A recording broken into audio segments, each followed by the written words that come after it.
Mga kaibigan, there's one thing that needs to be said. Amidst all the noise, the crimes for which Pastor Apollo Quiboloy stands accused, both in the United States and here in the Philippines, are taking place as we speak.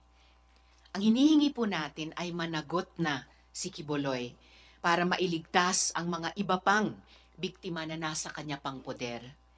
Mga biktima na hanggang ngayon nanlilimos sa mga mall, terminal, bus at lansangan para masustentuhan ang private jet, foreign trips at mansyon ng tinitingala nilang leader.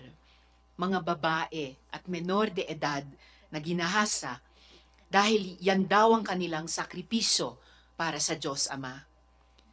Ang nakakabahala pa, nalaman din namin na walang humpay ang mga banta sa aming mga naunang witnesses.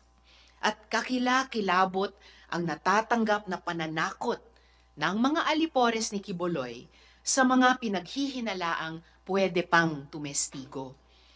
Ako po ay may hawak na affidavits na patotoo nito.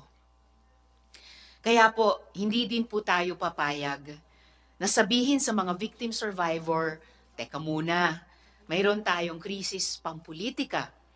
Wait lang tayo kasi tatapusin pa ang mga ibang issues. Bilang tagapangulo ng Senate Committee on Women, Children, Family Relations, and Gender Equality, hindi po ako papayag na maetse puwera ang tapang at lakas ng loob na inipon ng mga victim survivors para lang unahin ang mga bangayan sa politika.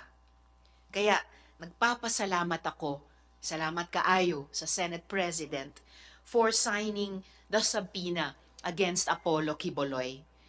My office has made it our policy to put the voices of women and children first, to put the voices of the victim survivors at the center.